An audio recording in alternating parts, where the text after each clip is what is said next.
মাসিমণি, ও মাসিমণি, আমরা চলে এসেছি দেখো। আর এই দেখো তোমার জন্য কি এনেছি। তোমার সব থেকে পছন্দের মিষ্টি গো, গোলাপ জাম এনেছি। মা কাল রাতে নিজের হাতে তোমার জন্য এই গোলাপ জাম বানিয়েছে, তোমার জন্য পাঠাবে বলে। মা বলেছে সবার আগে এসেই তোমাকে এই গোলাপ জামের হাঁড়িটা দিতে। বোনটা আমার একেবারে পাগল একটা। মেয়ে দুটো কত দূর থেকে এসেছে, ওদেরকে দিয়ে কেউ এত ভারী মিষ্টির হাঁড়ি পাঠায়? এতটা বয়ে আনতে কষ্ট হয় না বুঝি? আয় তো, আয় মা, তোরা ঘরে আয় আগে। ইস গো, কত দূর থেকে মেয়েগুলো এসেছে, তাও আবার এই ভারী গোলাপ জামের হাঁড়িটা নিয়ে। একেবারে ক্লান্ত দেখাচ্ছে। আয় মা, আয়, আগে ঘরে বস তো। দিদি, দেখেছিস তো, মাসির বাড়িতে আমি এর জন্যই আসতে চাই না। তোরা কিছু বুঝতেই চাস না। কি একটা কুড়ে ঘরে মাসি থাকে, এই ঘরে ঢুকলেই আমার দম আটকে আসে। কেন যে তোরা আমাকে এখানে আসতে জোর করিস কিছুই বুঝতে পারি না। তোর এতটা পথ, এত দূর টেনিয়ে টেনিয়ে কেউ আসে, তাও এই কুড়ে ঘরে থাকতে? তোদের না যত সব ফালতু বুদ্ধি। তুই একটু নিজের মুখটা বন্ধ রাখবি বল, দয়া করে। মাসিমণি কত ভালোবেসে আমাদেরকে নিমন্ত্রণ করেছে। উনি একটু নিজের হাতে আমাদেরকে রান্না করে খাওয়াতে চায়, আমাদের সাথে একটু সময় কাটাতে চায়। তাই তো আমরা এত দূর থেকে ছুটতে ছুটতে আসলাম। আর তুই তুই মাসিমণিকে এত বাজে কথা বলছিস, মাসিমণির ঘর নিয়ে কথা তুলছিস। ছি বোন, দিন দিন তো দেখছি তোর ভালোই অবনতি হচ্ছে। মানে আমার আর মার ভাবনার বাইরে তোর পরিস্থিতি। এই নে টুম্পা, পম্পা, এই নে মা, একটু নাড়ু আর জল খা। তোরা আসবি বলেই তো কালকে আমি নাড়ু বানালাম রে। এইগুলো খেয়ে একটু জিরিয়ে নে তো, তারপর দুপুরের খাবার দিচ্ছি। তা হ্যাঁ রে, মাকেও তো সাথে করে আনলে পারতিস, আনলি না কেন রে? বোনটার সাথেও তো আমার কতদিন ধরে দেখা হয় না। আজকে যদি তোদের সাথে আসতো তাহলে একটু দেখা হয়ে যেত। আচ্ছা আচ্ছা, থাক থাক, তোরা আগে এই মুখে দে তো বাবা, একটু জল মিষ্টি মুখে দে, তারপরখানে আমি কথা বলবো। আরে হ্যাঁ গো মাসিমণি, মায়েরও তো আসার কত ইচ্ছে ছিল, আর মা তো আসতোই। কিন্তু তুমি বলো না, এখানে আসার আগে বাবার শরীরটা এত খারাপ হলো, ওই ওই যে পায়ে যে ব্যথাটা পেলো না, ওটা। তাই বলে তো বাবাকে সব ধরে ধরেই করাতে হচ্ছে। তাই বাবাকে ফেলে আমরা যদি সবাই চলে আসি তাহলে কি করে হবে বলো তো? তাই তো মা আসলো না, আর আমরা দুজন চলে আসলাম তোমার সাথে দেখা করতে। হ্যাঁ হ্যাঁ হ্যাঁ রে, এই খবরটা শুনে তো আমার কি মন খারাপ হয়ে গেছিল জানিসনি। কিন্তু যাক, এখন যে অনেকটা ভালো হয়েছে এটা শুনেও শান্তি। তা মা, তোরা এত দূরে যখন এসেছিস, আমার বাড়িতে এত বছর পর যখন নিয়ে এসেছিস, তাহলে দুটো দিন থাকবি তো? আল্লাহ, মাসিমণির মনে হচ্ছে মাথাটাই খারাপ হয়ে গেছে। মাসিমণি আমাদেরকে থাকার কথা বলছে, তাও আবার মাসিমণির এই বাড়িতে। এইটুকু তো মাসিমণির ঘর, যেটা একা থাকলেও ছোট, সেখানে কিনা বলছে তিনজন মিলে থাকার কথা। উফ রে, অসহ্যকর। কেন যে আসতে গেলাম এই বাড়িতে কে জানে। হ্যাঁ মাসিমণি, থাকবো তো বটেই। এতদিন পরে এসেছি তোমার কাছে, দুটো দিনও থেকে যাব না তোমার বাড়িতে? এটা কি হয় বলো তো? তোমার গ্রামে থাকবো, তোমার গ্রামটা দেখবো, তোমার সাথে সময় কাটাবো, তোমার হাতের রান্না খাবো। উফ, কি যে আনন্দ! এত কিছু করতে গেলে 2 দিন সময় তো লেগেই যায়, তাই না বলো মাসিমণি? কি বলছিস কি টুম্পা? সত্যি সত্যি? সত্যি সত্যি তোরা 2 দিন থাকবি? আমার কাছে থাকবি? এই মাসির কাছে? বাবা গো, এতদিনে আমার মনের কষ্টটা একটু দূর হলো। তোরা তো আসিসই না মাসির বাড়িতে। মাসি একা কি যে কষ্টে থাকে। তবে তবে এইবার এই 2 দিন আমি যে কি আনন্দে কাটাবো তোদের সাথে। যাক যাক বাবা যাক, ঈশ্বর এতদিনে আমার দিকে মুখ তুলে তাকিয়েছে। এত বছরে আমার বাড়িতে আমার বোনজিরা থাকতে এসেছে গো। কি যে আনন্দ হচ্ছে আমার। আচ্ছা শোন না মা, তাহলে আমি এখন যাই বুঝলি? ওইদিকে তো ভাত চাপিয়ে এসেছি, ভাত বুঝি হয়েও গেছে। আমি গিয়ে ভাতটা নামিয়ে তোদেরকে গরম গরম খেতে দিচ্ছি, কেমন? দাঁড়া দাঁড়া, আমি আসছি, এক্ষুনি আসছি।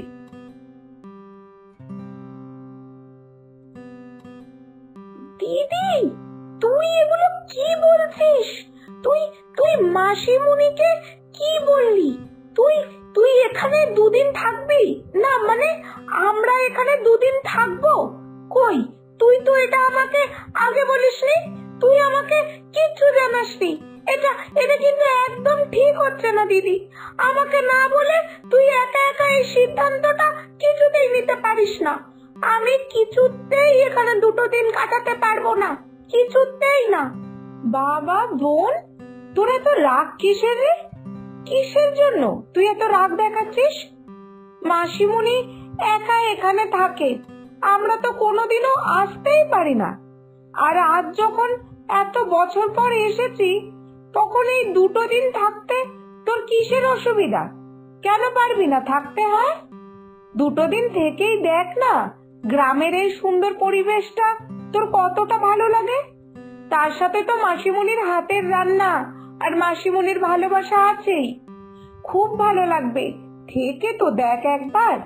আরে এমনিও মা বলেছে আমাদের এখানে 2 দিন থেকে যেতে। এমনকি মা নিজের হাতে আমাদের ব্যাগও গুছিয়ে দিয়েছে। তাই তুইও এবার মায়ের আদর্শ বাচ্চার মতো এখানে থাক মাসিমণির কাছে। দেখবি এটাতে সবার ভালো লাগবে। উফ, অসহ্য অসহ্য, একেবারে অসহ্য। কি কি করবো এবার? এক বেলা এখানে থাকা যায় না, সেখানে 2 দিন আমাকে এখানে থাকতে বলছে। ওদের সবার মাথা খারাপ হয়ে গেছে। ইস ইস, কি যে বাজে পরিস্থিতিতে আমি পড়ে গেলাম। দূর, এখন আমি এই গ্রামের কুড়ে ঘরে থাকবো, একদম ভালো লাগছে না।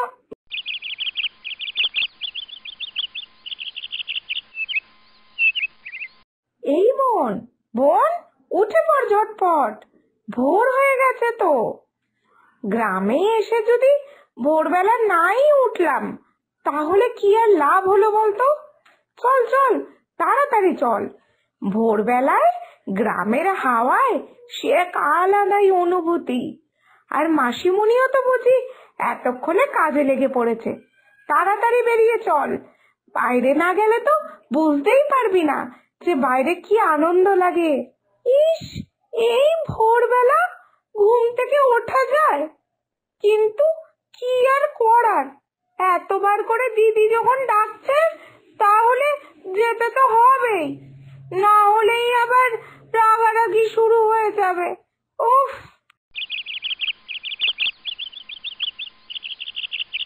ও মাসিমণি, আমরা উঠে পড়েছি গো।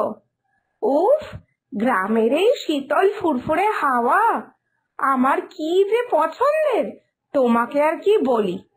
আমাদের শহরে তো এত ফুরফুরে শীতল হাওয়া পাওয়াই যায় না। কি যে ভালো লাগে আমার। আচ্ছা এসব ছাড়ো, মাসিমণি বলো না আমাকে কি কাজ করতে হবে? আমাকে একটু বলো না, আমিও তোমার হাতে হাতে কাজ করি।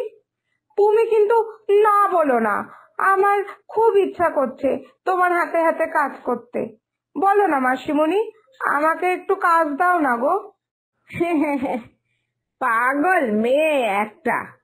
ওই দেখ, ওইখানে বিচুলি রাখা রয়েছে। আমি ভেবেছিলাম দুধ দোয়ানোটা হয়ে গেলে উঠে তারপরে বিচুলি কটা কাটবো খড়, কিন্তু তুই যখন বলছিস কাজ করার এত বায়না করছিস, তাহলে বরং ওই বিচুলি কটা তুই কেটে দে, ওইখানে বসে পড়।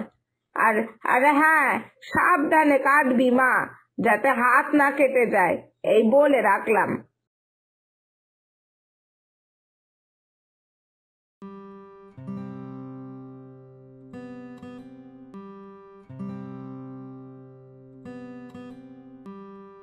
আমি গ্রামটাকে, মানে এই মাসির বাড়িটাকে যতটা খারাপ ভেবেছিলাম ততটাও খারাপ না। সত্যি বলতে মাসিমণির হাতের রান্না তো আমার বেশ ভালো লাগছে। কেমন একটা এই কাঠ কাঠ গন্ধ, কি সুন্দর লাগছে না এই গন্ধটা। আহ, ওটা বুঝি ওটা বুঝি মাসিমণির উনুনের রান্নার গন্ধ। আর সত্যি তো, দিদি ঠিকই বলেছে মনে হয়, গ্রামে ভোরবেলাটা কি সুন্দর, পাখিরা ডাকছে, ঠান্ডা হাওয়া দিচ্ছে। আমার আমার এত কেন যে ভালো লাগছে এই পরিবেশটা, আমি তো নিজেই বুঝতে পারছি না। ও মাসিমা, তোমার বাড়িতে যে শুনলাম অতিথি আইছে, তাই তো আমি আমাদের পুকুরের মাছ আর আমাদের জমির সবজি নিয়ে আইলাম গো, একেবারে টাটকা। তুমি ওদেরকে ভালো কইরা রাইন্দা খাওয়াইও তো। তোমার অতিথি মানে তো আমাদেরও অতিথি, তাই কি না কও? আর হ্যাঁ, অন্য কোনো দরকার হইলেও আমার খবর দিও, কেমন? আমি চললাম। নাও নাও মাসিমা, ঝটপট কইরা রান্না বসায় ফেলো, আমিও বাড়ি যাই। আমারও রান্না বান্না কিছু হয় নাই গো, সবার আগে তোমার এই পুকুরে টাটকা মাছ আর সবজিটা দিতে আইলাম যে। কই গো দিদি, দাও দেহি তোমার গরুটা মাঠে কুটা দিয়ে আসি। তোমার বাড়িতে তো তোমার বোন জিরাইছে, এইটা শুননাই তো আমি আইলাম। ওরা যখন আইছে তাহলে তোমারে আর ওই মাঠও যাইতে লাগবো না, আমি তো আমার গরু নিয়ে যাইতাছি, তাই তোমারটাও আমি মাঠও কুটা দিয়ে আইতে পারুম। তাই তুমি এখানেই থাকো, তুমি বরং হ্যাঁ গো লগে সময় কাটাও। বাবা মাসিমণি, তোমার গ্রামের লোকরা এত ভালো! আমরা এসেছি শুনে ওরা একের পর এক তোমাকে সাহায্য করতে চলে আসছে। আমি এরকম এরকম যে ব্যাপারটা না, এটা আমাদের শহরে কোনোদিনও দেখিনি, জানো তো। আমার খুব অবাক লাগছে। তোমাদের গ্রামে কি এরকমই হয় সব সময় মাসিমণি, নাকি মানে আমি তো কিছু বুঝতে পারছি না, সবাই কি এরকম ভাবে সবাইকে সাহায্য করে? হ্যাঁ রে মা, এটাই যে গ্রামের সৌন্দর্য। কারোর বাড়িতে কোনো দরকার হলে, সুবিধা অসুবিধা হলে আমরা সব সময় ডাকার আগেই পৌঁছে যাই তার বাড়ি। এরকম যদি না হতো আমাদের গ্রামটা, তাহলে আমি এখানে একা একা কি করে থাকতাম বলতো। এখানে যারা থাকে সবাই আমার খুব আপন হয়ে গেছে রে, তাই তো আমি তাও একা একা এখানে দিন কাটাতে পারছি। বাবা ফাল্গুনি, তুই এটা করস কি? তোর বোন জিরা আইছে, কোথায় হ্যাঁ গো আদর যত্ন করবি, খাওন দাওন দিবি ভালো কইরা, তা না এখন তো দেখতাছি তুই ও গদিয়া কাম করাইতাছস। ছি ছি ছি ছি, এটা এটা তুই ঠিক করতাছিস না ফাল্গুনি। আরে না গো দিদি না, হ্যাঁ বায়না করলো কি না, তাই তো হ্যাঁ গো কাম করতে দিলাম। আরে বোঝো না, কোনোদিনও এই পাড়া গ্রামের বাড়িতে এরা আসে নাই তো, তাই এখানকার কাজ কর্ম দেখা এরা তো আনন্দে আর পারতাছেই না, আমার থেকে কাম চাইতাছে। তাই আমি কইলাম ওখানে দুটো বিচুলি আছে, এটা কাইটটা দে। তাই সব সারো দেখিনি।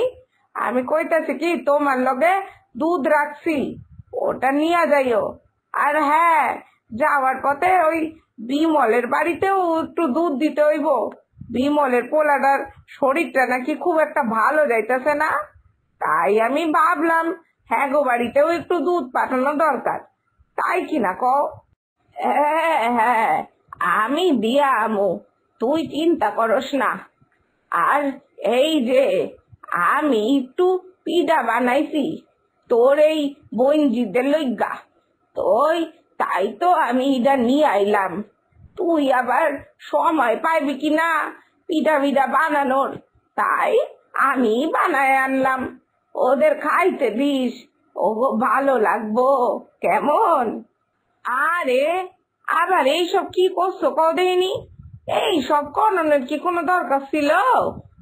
এই বয়সে তোমার এমনি শরীর চলে না, তার মধ্যে তুমি আমার পিঠা বানায় আনতে গেলে কেরে? আমি যা পারতাম তাই বানায় দিতাম, খাওয়াইতাম। কি যে করো না দিদি! এই তুই চুপ কর দেখিনি, তোর লগে পেঁচাল পারতে আমি আসি নাই রে।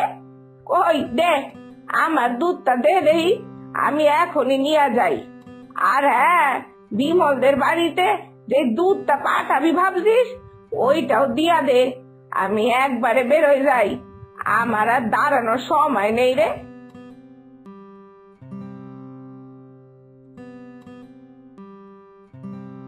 বাবারে বাবা, এ তো বিশাল ব্যাপার দেখছি মাসিমণির বাড়িতে।